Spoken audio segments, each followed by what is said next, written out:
Hello and welcome everyone to a late edition of Blind Eye Live. I'm your host, Hunter King, Blind Eye himself.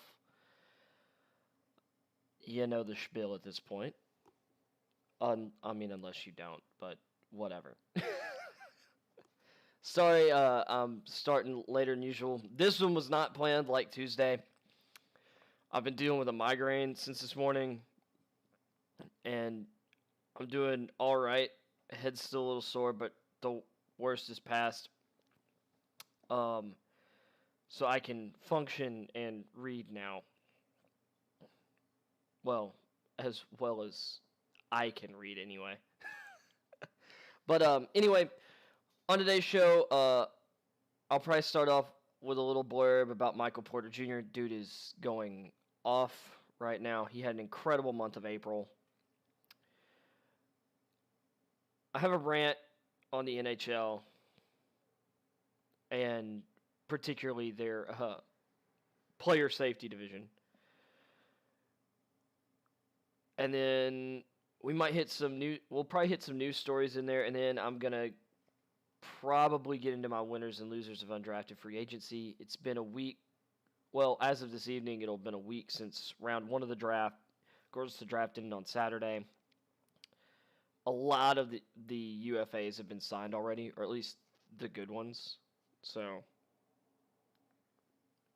with that being said, let me get into Michael Porter Jr.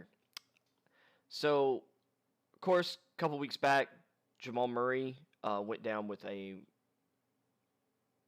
torn ACL, so he's done for the year.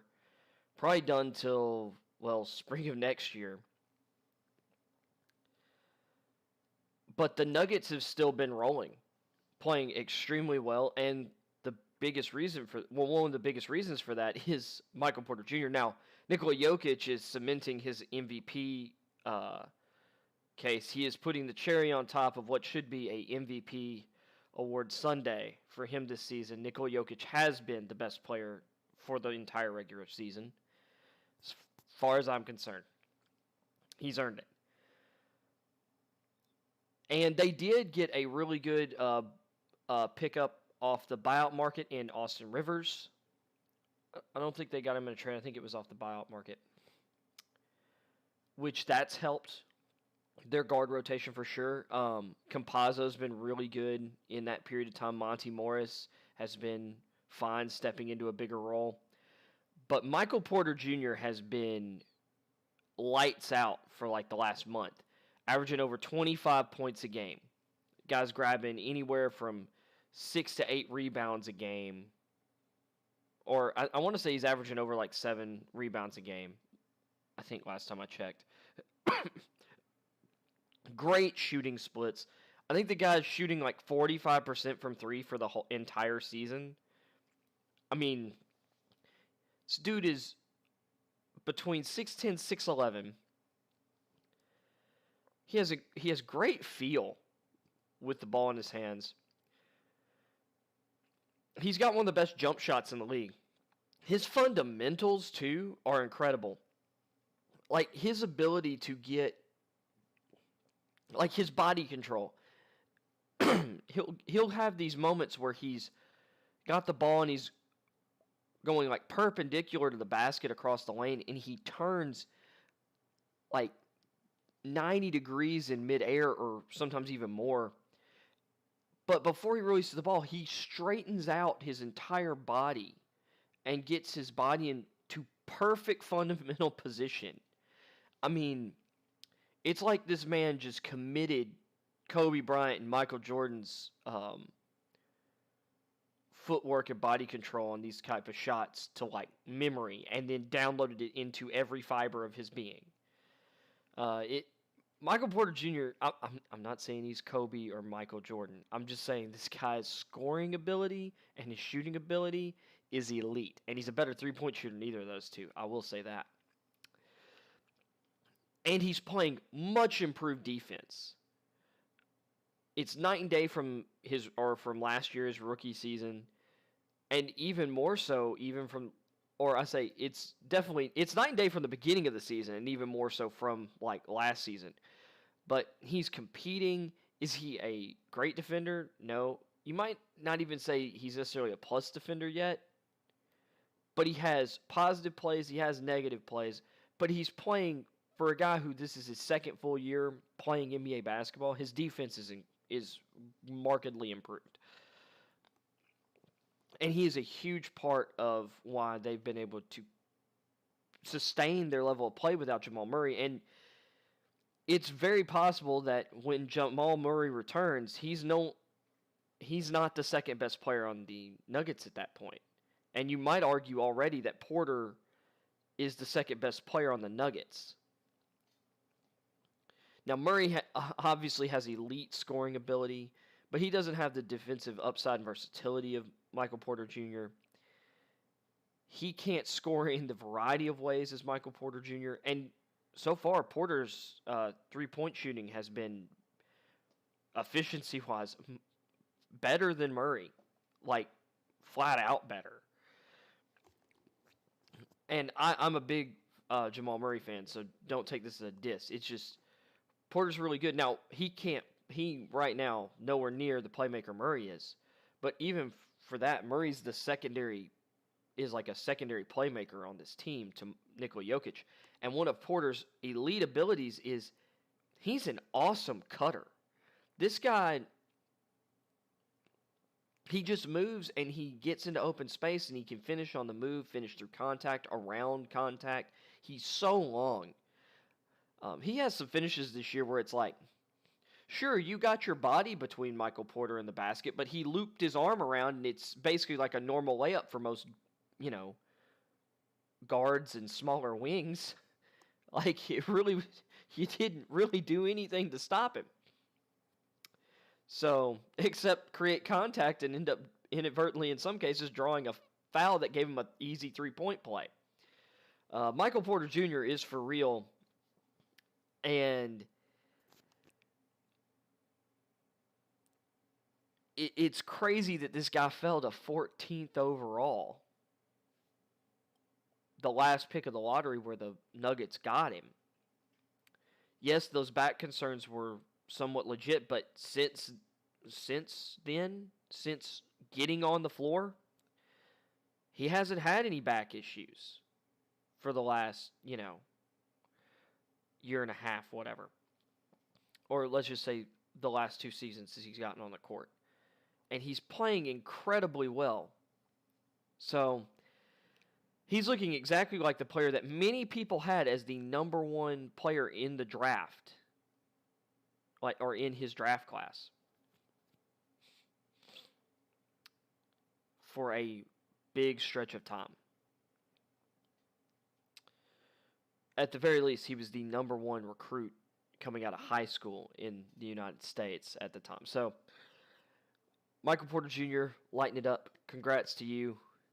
And when you're getting effusive praise from Mike Malone about the improvement you're making, who is the Nuggets head coach and one of my favorite coaches in the league, I'd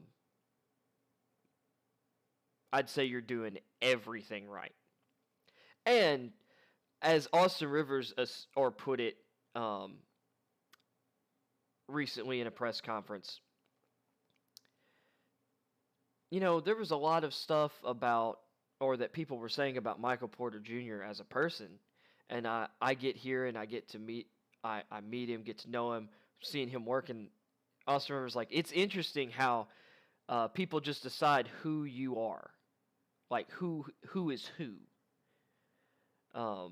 Because there was this viewpoint that Michael Porter Jr. was a very me-first player.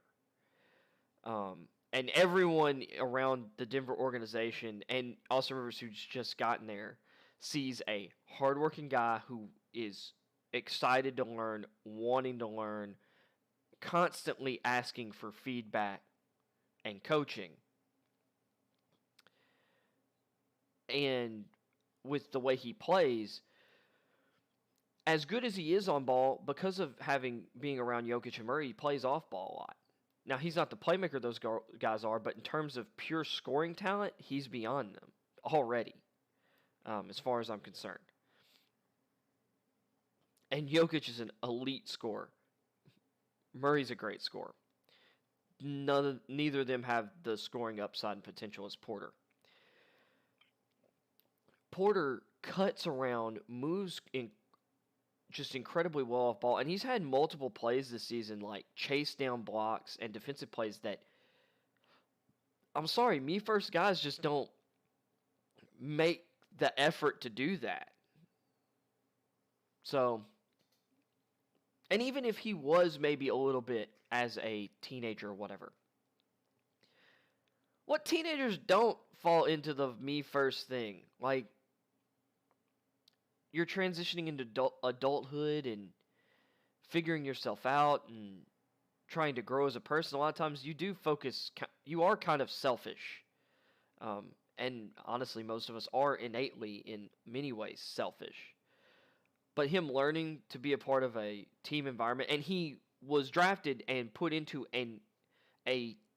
one of the best team environments, in my opinion, in the NBA, with one of the best coaches in the NBA, a coach who is so good at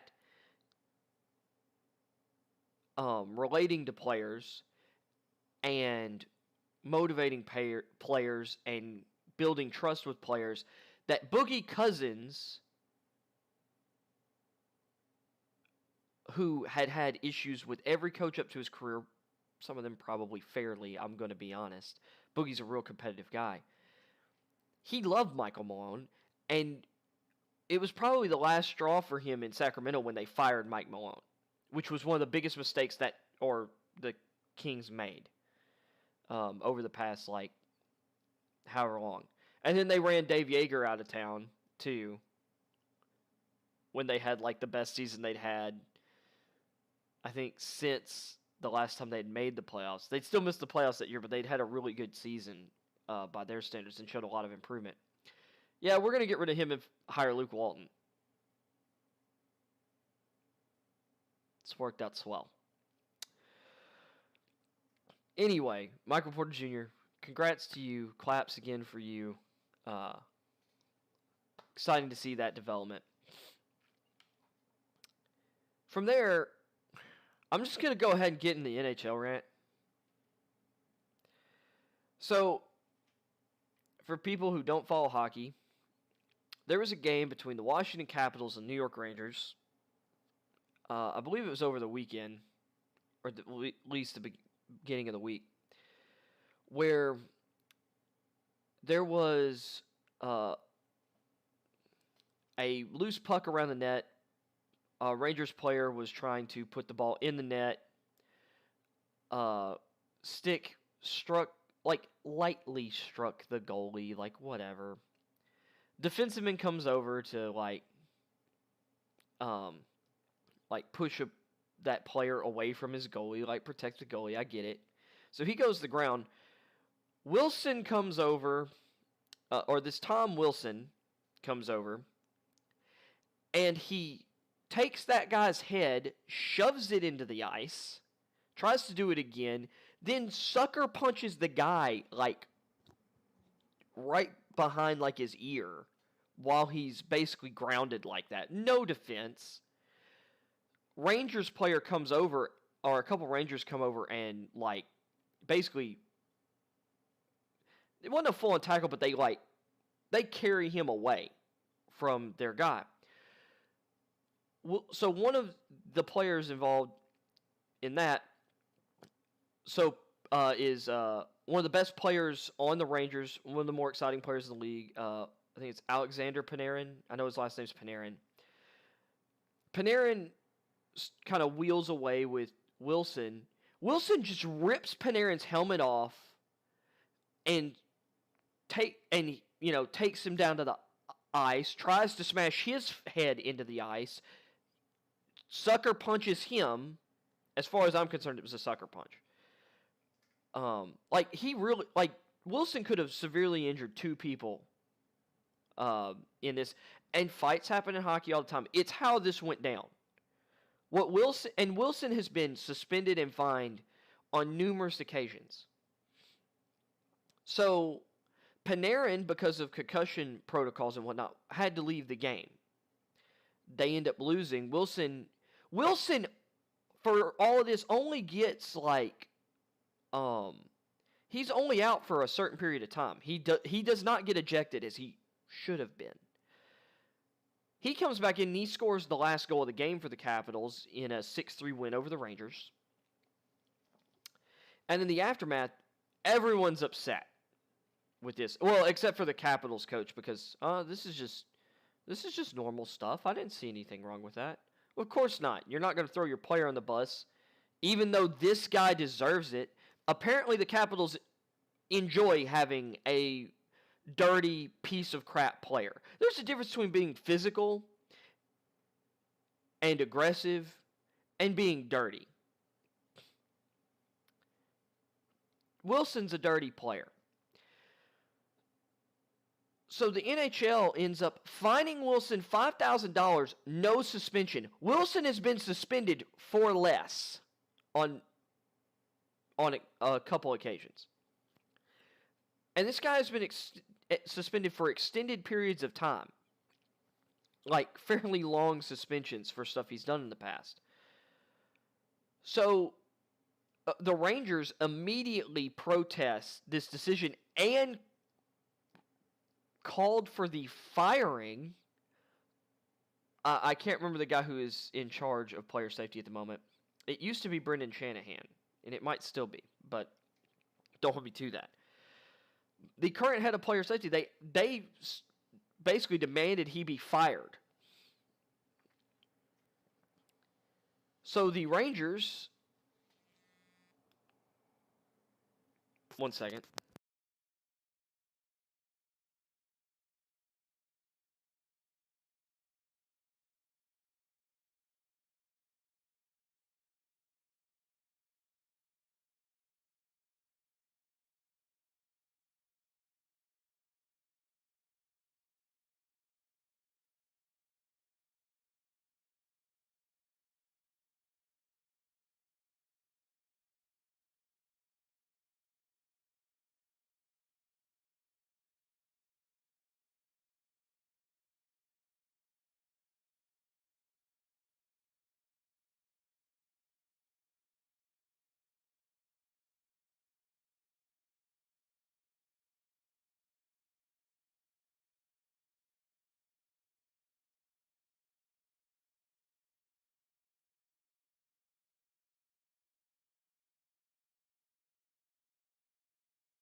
Sorry, needed to take that phone call. I usually would have stepped off camera, but it is whatever.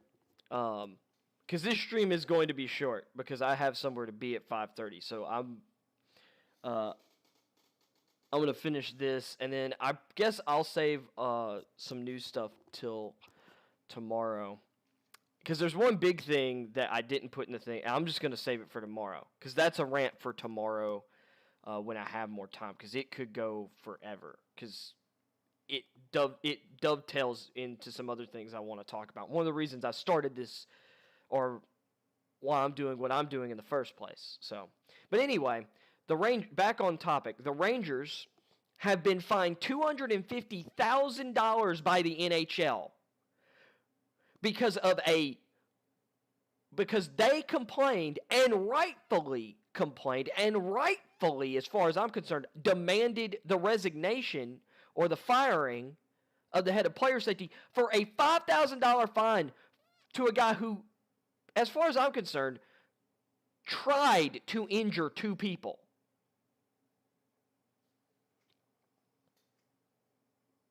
Like, tried to intentionally injure two people. Now, you can watch it and you can see less. I've seen this before. I have only seen on a handful of occasions NHL players purposefully attempt to slam players' heads into the ice. Of course, Sidney Crosby got to get away with it in the NHL Finals against the Nashville Predators a few years ago when he slammed PK Subban's head against the ice and the boards like a piece of crap. I used to defend Sidney Crosby and all the cheap shots he used to take. You know what? All those people apparently knew that Sidney Crosby was a giant piece of human fecal matter, knew that he was a piece of crap, and were just ahead of the game.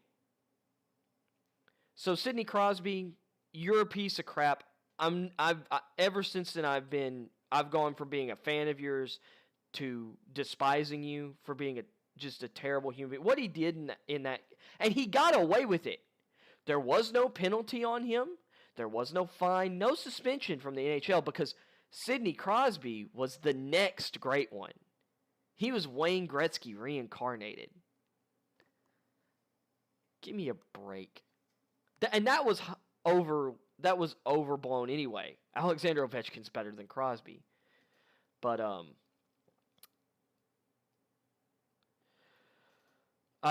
anyway, the NHL and their player safety stuff, like a lot of times they do get it right, but this was egregious. And to be honest, it seems like this guy who has a history of being a dirty piece of crap, you probably ought to punish the guy when he continues to be a giant pile of crap. Obviously, it's not getting through to this guy what you're doing, and getting more lenient in your punishments for this piece of crap isn't helping matters. So, good job, NHL. Good job. So there's that rant over. So I have a little bit of time here. Let's just check like the base headlines. We have Angels to cut Pujols. Man. Well, I guess that's it for Albert. My favorite player of all time. Dude was amazing. He wasn't quite as amazing with the Angels, but that wasn't a surprise. Speaking of my topic for tomorrow, just as a hint, hint, wink, wink, nudge, nudge, ex-teammate Rogers conflicted about future. Well, we got some big news today about that story that dropped last weekend about Rogers demanding a trade from the Packers, or saying he was not going to play for the Packers. I need more time for that. James Harden is confident he will return before the playoffs. Yeah, there's the Rangers' $250,000 fine. Pacers suspend assistant and fine player Gogo Badatse for some kind of spat. There's a lot of turmoil on the Pacers staff because reportedly their head coach, who they just hired this offseason, and a lot of people really raved about the hire, that may already be on the rocks. Apparently he doesn't relate or do a good job of relating to his players or something like that. And so this is a follow-up to a story I covered maybe a week and a half or so ago, maybe 2 weeks ago.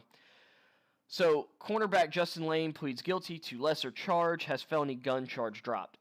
So this was a case where I thought that the charge against him was ridiculous. So a felony gun charge was dropped Wednesday after he took a plea deal in a case stemming from April 23rd. Lane, 23, pleaded guilty to misdemeanor possession or possessing criminal tools in Willoughby Municipal Court.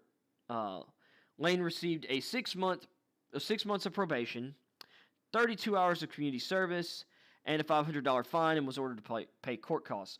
I believe he was also charged with driving with a suspended license and exceeding speed limits. I'm going to assume that's part of this whole thing too.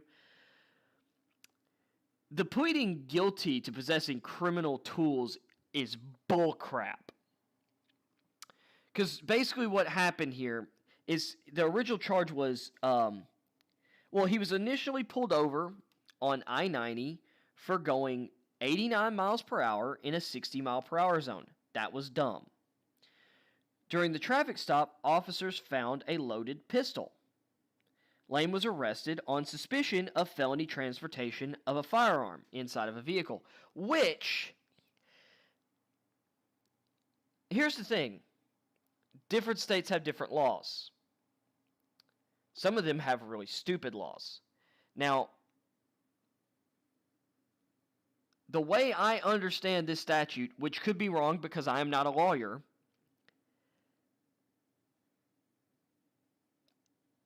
there are two ways I saw this. It's either that you're not because either he didn't have a permit that was necessary to have a gun in a vehicle, because like say where I live in the great state of Texas, and at least when I was growing up, it was the same case in Tennessee, or I believe it's the same way. Your vehicle is considered part of your property. Now, there is a way you have to, I think there are certain ways you have to store it to some degree, but it's not unlawful to have a loaded weapon in your vehicle, whatever. And I don't think that's the case in Ohio. Or I want to say that, from what I understand, I believe that this statute for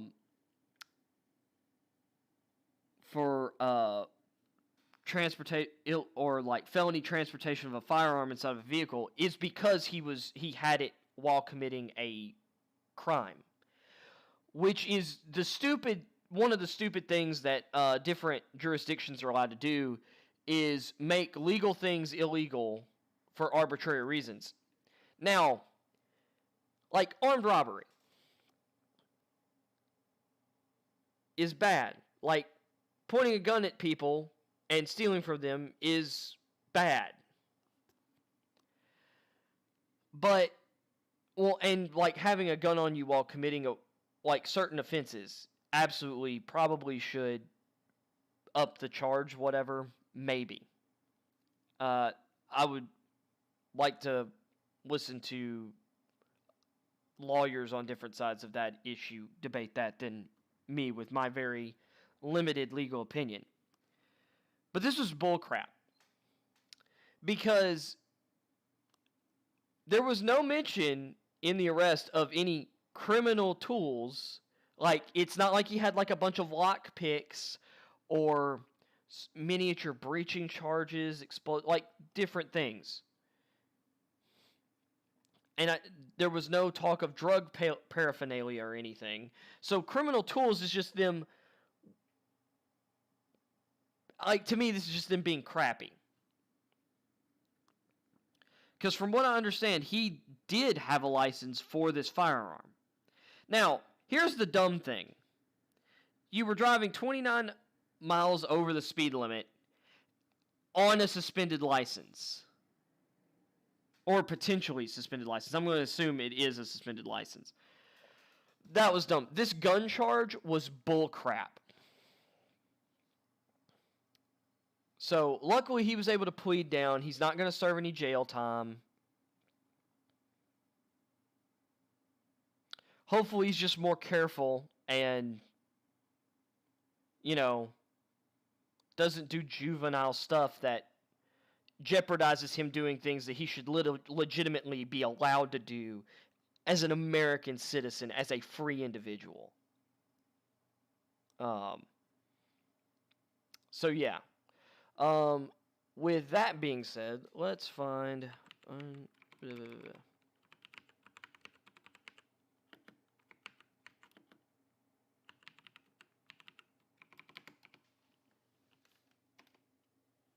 why did that...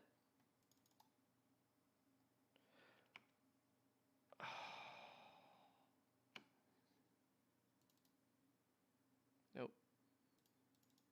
There we go. Yeah.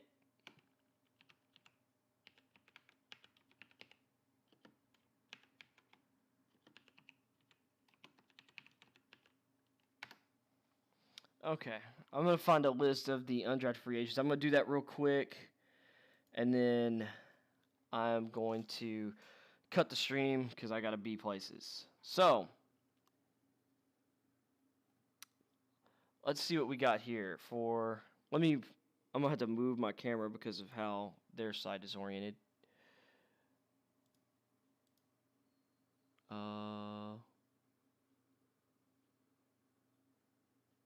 Let me do...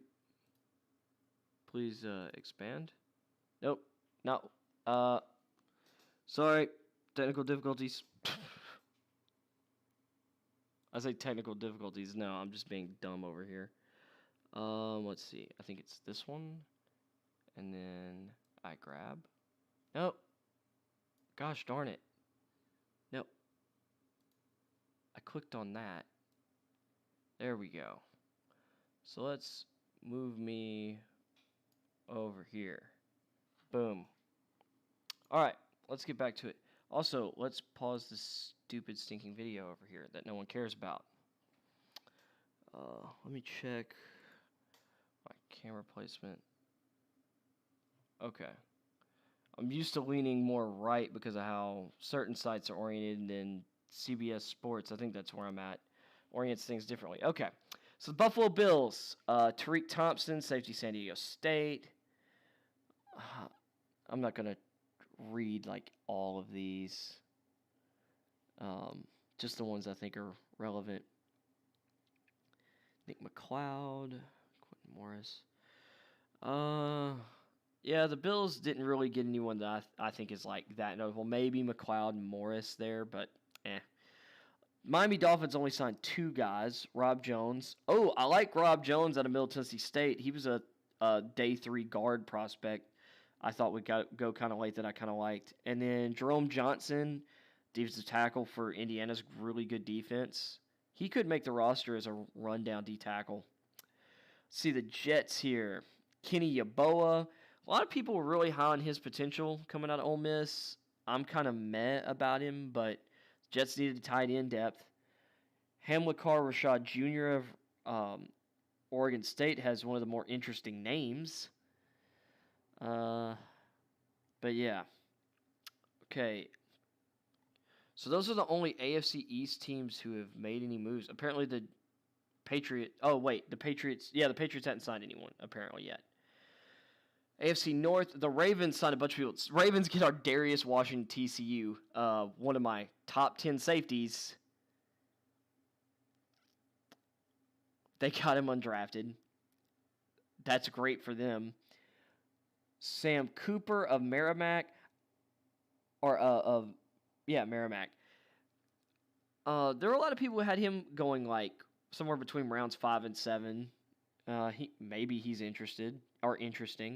Adrian Ely of Oklahoma. I'm a little surprised he went undrafted.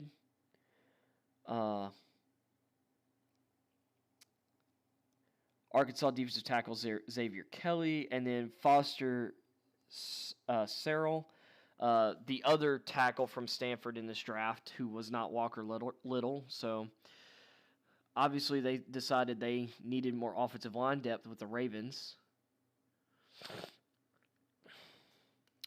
Or wanted to see more people. Now the Bengals, getting Pro Wells of TCU, I think was actually really good value. And they needed to prove at that position. I thought Pro Wells would go 5th, 6th round. So, well, actually, I thought some people might see him with enough upside to take him like round 4. But getting him undrafted is nice. Puka Williams going undrafted, that was for off-field concerns. I'm not worried about those at this point. They got a really productive and quality running back there. Colin Hill of South Carolina is not going to make the roster. I can't believe there were people who thought he might get drafted. Let's see. And then a lot of people had Krishman as one of their top punters, if not their top punter. He wasn't my top punter, but most people had him in like the top 3 punters in the class, so I guess the Bengals wanted some competition at that position. I talked about the Browns earlier this week. Getting Marvin Wilson is one of the best. That's one of the most untalented, or the most talented undrafted free agents. Even if I think he was kind of a douche canoe last year. Now,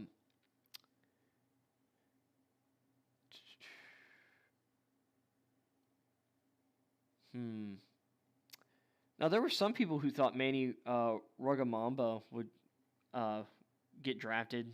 I know I saw a couple people had like him going kind of 6th round, 7th round. So I guess that's kind of nice getting him in that range. Although a lot of those guys can fall to undrafted. So yeah, let's see. Pittsburgh gets Shakur Brown, the highest rated player I think by Scouts Inc. that did not get drafted. So that's great value, and they needed it corner, especially with Lane being in a little bit of trouble, probably going to get suspended for a bit. Lamont Wade, safety, Penn State. He's not remarkable, but he's from a big school, so maybe he has more upside than most people at this stage. Jamar Watson, another linebacker from Kentucky. They had a great defense at Kentucky, so he maybe could turn into something. Same with Bundage from Oklahoma State. Kind of a bigger name school, but I had him going undrafted. Let's see.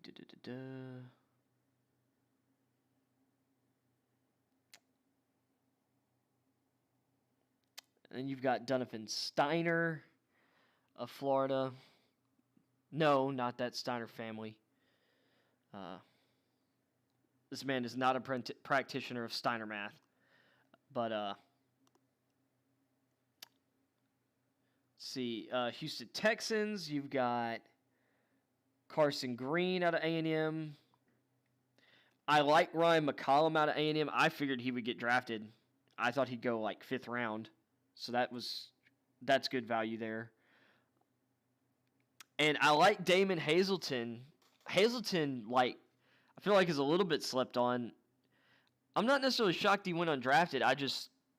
I'm kind of surprised people are that low on him. I think he could be a solid rotational receiver. Thought he would have been a solid late round pick. For the Colts, I like Anthony Butler of Liberty. He was one of the best players on their defense last year. Getting Kalfusi from BYU as well, another team that won a ton of games last year, or really good team last year. You could say whatever about their competition level, but Kalfusi was a big part of that defense. For some reason, they listed Tariq Black of Texas twice. And no, that is a different person than the former Kansas basketball player who played for a few years in the NBA with the Rockets and the Lakers and maybe another couple teams. For the Jaguars, getting Dylan Moses undrafted was really great value because he's going to be another year removed from that ACL injury. Some guys take a little longer to recover from that than others, so he's got a lot of upside. I cannot pronounce Josh. Oh my goodness. Is it Ima Torbhebe?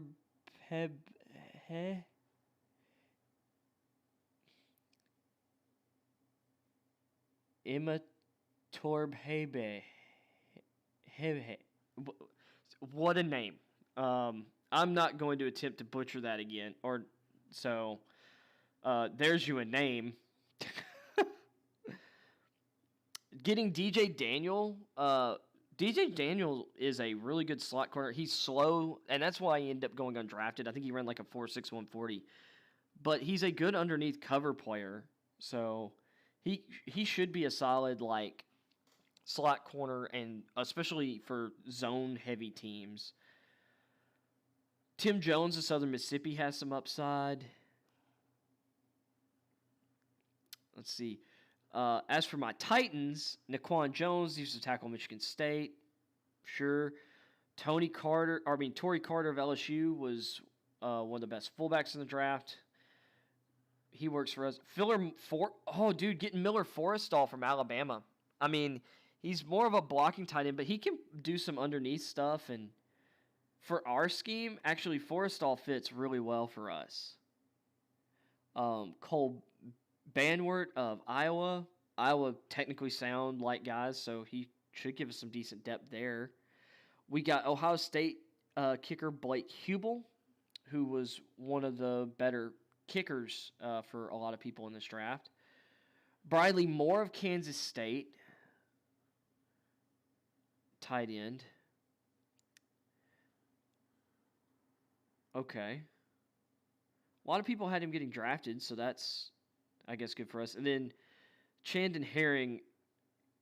I mean, BYU was really good last year, but against the best team they faced all year, Coastal Carolina, or one of the best teams they faced all year, probably one of the two best. Their offensive line looked overmatched. Pretty much everyone except for Brady Christensen. Herring, whatever. Maybe he's got some tools that can be developed. But let's see. The Broncos, Curtis Robinson, Stanford. Let's see. Ooh, Drew Himmelman of Illinois State. A lot of people thought he would go in the late round, so that's good value. And with Juwan James out, they need offensive tackle depth. Adam Prentice, fullback, South Carolina. Denver, one of the last teams still using fullbacks, along with my Titans. Nolan Laufenberg from Air Force. This is the biggest undrafted free agent class we've seen so far. Oh, now, Andre Mintz of Vanderbilt. So his teammate Dio Odeingbo went in the second round, and a lot of people, and he was the higher profile prospect. Mintz has an incredible first step off the edge. He's undersized, but the guy can get it. And he might be one of the probably the most underrated undrafted free agent. Because there's several guys everyone's like, all over, like Wilson, Brown, Moses, but Mintz could be a really sneaky good get. And for a guy like Fangio, like him getting to learn behind like Von Miller, oh man. Mac McCain was one of the more notable small school guys to me, so that was a good get out of North Carolina A&T. Let's see, Warren Jackson out of Colorado State.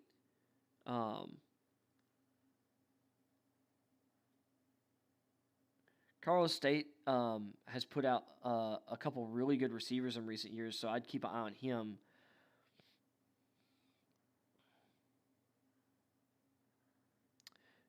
David Curry out of Georgia Tech. I think that was solid value too there as a undrafted free agent. I thought he was going to get drafted. Let's see.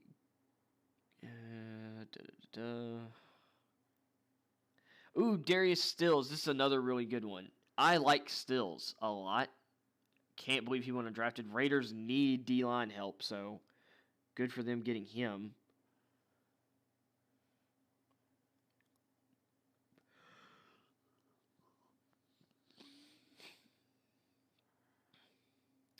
Dylan Stoner of Oklahoma State. Stoner was a really good slot receiver.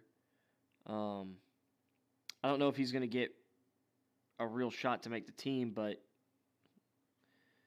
good pickup. Matt Bushman, tight end of BYU. I think that's a really good undrafted pickup too. And then I love Trey Regis out of Louisiana Lafayette. I think that's great for them too. He should make I think he could make the roster even with them signing Kenyon Drake. I think they signed another running back too. Let's see. Amon Ogbongbemiga. Ogbongbemiga of Oklahoma State. There's another great name. Ben DeLuca of Charlotte. I doubt he makes the Chargers roster.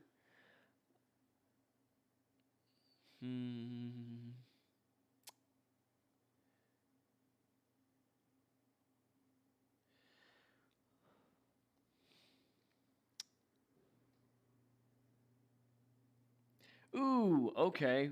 Chargers got one of my favorite undrafted guys, Forrest Merrill. Big old nose tackle.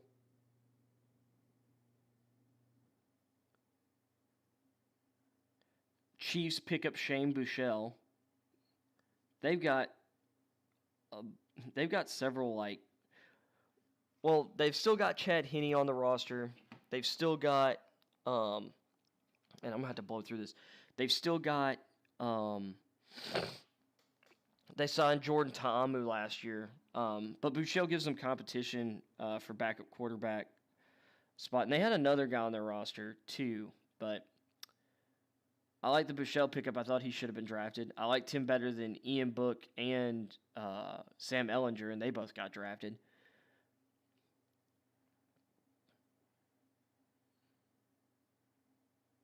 Let's see. Anyone else that I think is really worth talking about? Malik Herring, defensive end from Georgia. That's a guy who played on an elite defense, so maybe he can amount to something in the NFL. Now we get to the NFC. I was Brandon Smith to the Cowboys. Decent. TJ Vasher is tall, but he doesn't really play receiver. Like, Brandon Smith is actually a better receiver, even if he doesn't have the tools Vasher has. Like Anthony Hines out of A&M there. Osiris Mitchell, I can't believe didn't get drafted. That's ridiculous. Like Brendan Knox out of Marshall.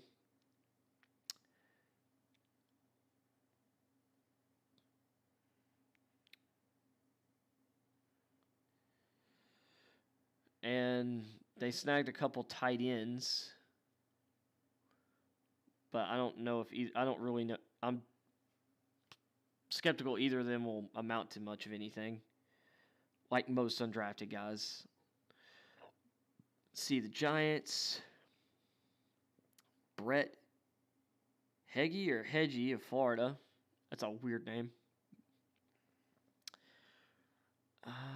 Yeah, not really. None of those moved the needle for me, really. For the Eagles, Jamon Osman of A&M, productive college receiver. They need receivers, so. Jamie Newman, they picked up undrafted. Man, opting out of the season was a great choice for you, Jamie. Really good job. You know, you had such a great career at Wake Forest. You transferred to Georgia with all that hype that I, to a degree, didn't understand. And it's like, I'm opting out. I'm going to prepare for the NFL draft. There are people had that dude in the first round going into the year. I guess they thought he was going to really show out with that talent. Man, did he miscalculate massively. What a mistake. What an idiot. But he is on an NFL roster, but he has no shot. He's not going to have a long... Like, he's not... Jamie Newman's never going to amount to anything. And that might sound kind of jerkish to say, but I mean, it's just true. I mean... Undrafted quarterbacks just don't do anything. Let's see. Jack Stoll in Nebraska, tight end. Right. There are a lot of people who were kind of high on Trevon Grimes. Some people thought he could go third round. I mean, I thought it was a stretch, the people saying, like, this guy has real talent in the fourth round. It would be just a great potential steal in the fifth round. I don't know. Like, there are a bunch of, like, big, like, big vertical contested catch guys, and he wasn't like one of the better ones of those. So, but as an undrafted guy and a team that really needs receivers, like, probably a good value. And Grimes could be a really good, like, you know, vertical threat, red zone kind of guy.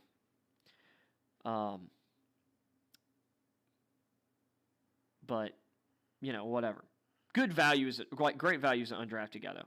And then Jaquan Bailey of Iowa State, I thought he would go much earlier. I thought he was potentially, like, I thought he could sneak into, like, the fourth round. I had a fifth-round grade on him. The Washington football team has one undrafted free agent, and it's one of the best, Jarrett Patterson, who is one of my favorite day 3 prospects. I like their running back room a lot. As for the NFC North, we get to the Browns. They got Charles Snowden of Virginia. Kind of surprised he went undrafted. Let's see.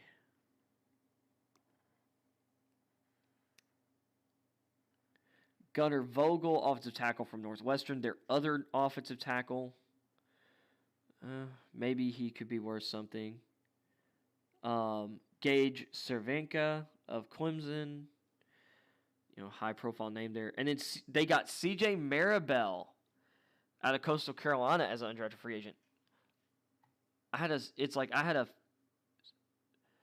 6th round grade on him, but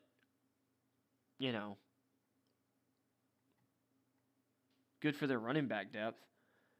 Getting him undrafted. Detroit Lions, let's see. Jonathan Adams Jr. out of Arkansas State.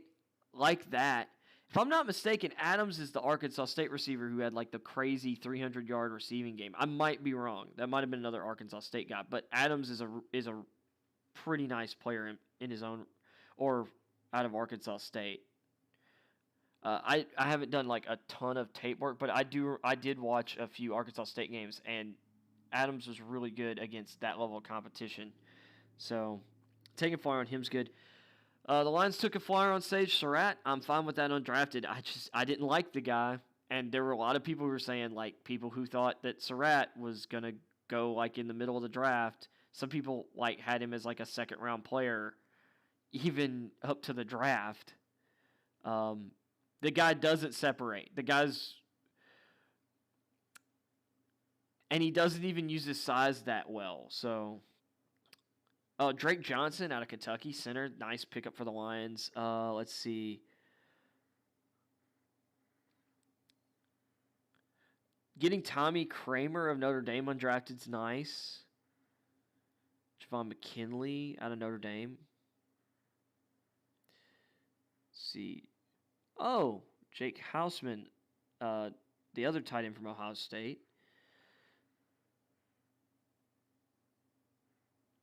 They got a lot of guys. Well, actually, they listed Drake Johnson twice. Rakeem Boyd as well for the Lions. That's really nice for their running back room. The other Notre Dame tight end, Brock Wright, and Jerry Jacobs, corner from Arkansas. That's a really nice and big undrafted class. Packers getting Christian Uphoff from Illinois State. There were some people that really liked Uphoff. I know some people were really surprised he went undrafted.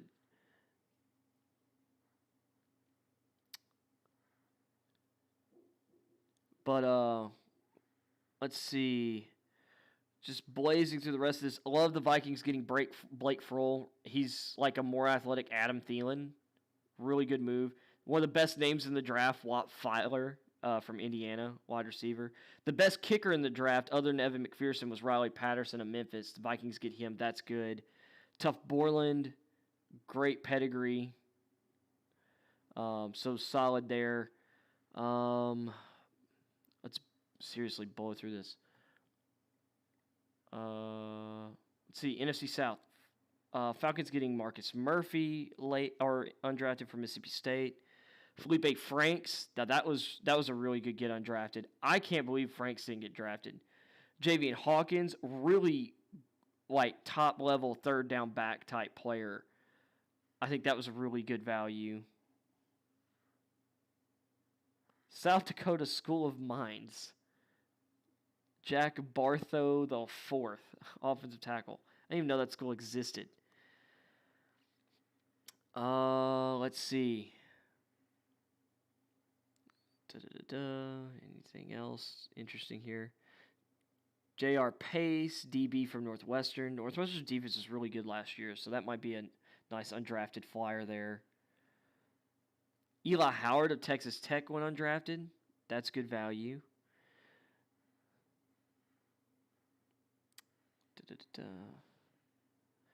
Earl Thompson of Mississippi State.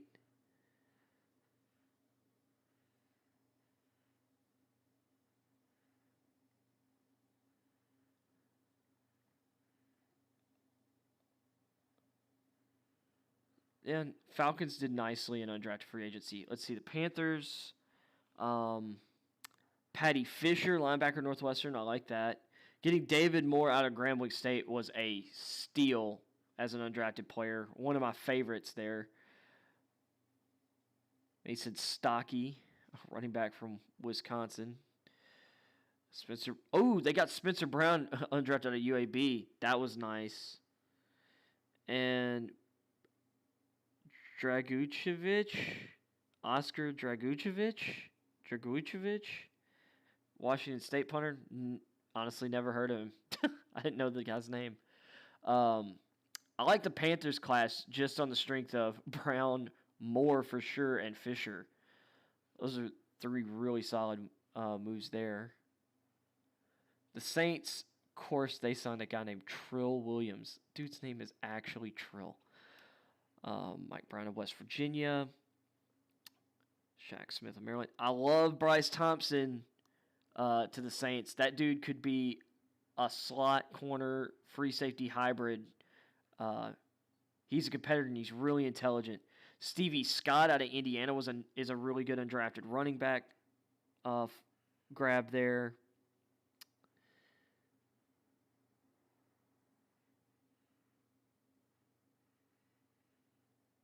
Punter Nolan Cooney of Syracuse.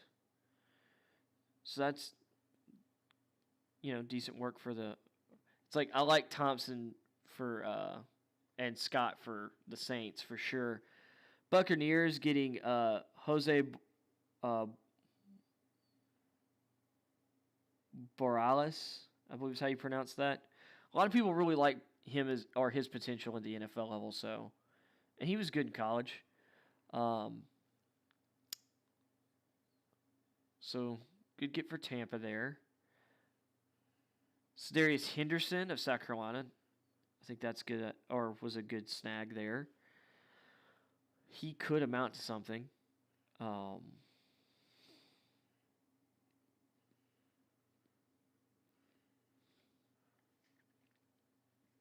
right. Last, we got the NFC West. Lorenzo Burns, corner from Arizona. Okay. Yeah, whatever for them. The Rams.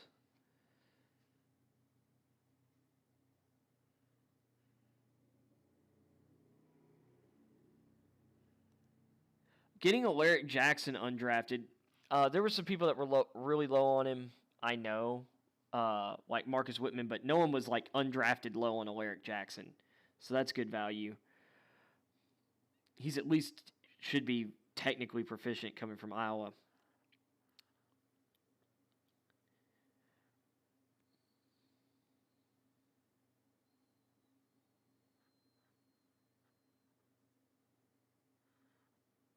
But yeah, other than that, I mean, that's like that was really the only guy out of that I'm really like looking at.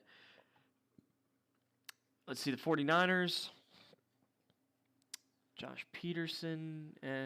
Justin Hilliard of Ohio State. That's solid. And I like Austin Watkins out of UAB for sure. And then the Seahawks arguably might have the best class just on the strength of two guys I already knew were on here.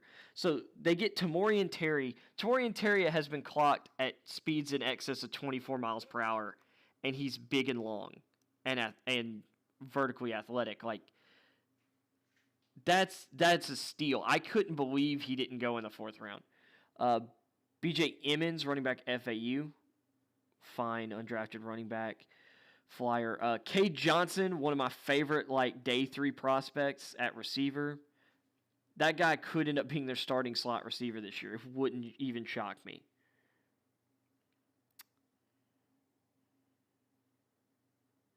They also get Greg Island of Mississippi State, who I thought would go somewhere between rounds 5 and 7. So I really like the Seahawks undrafted guys. So with that being said, I'm going to end the show today because I've got somewhere to be very shortly. But I appreciate I forgot when I closed that. It pulled up YouTube. Let me pull that back up. So thank y'all for tuning in. I hope y'all have a great Thursday evening. I will see y'all at the normal time tomorrow when I'm not dealing with a migraine. And yeah, so like, subscribe, comment, all that jazz.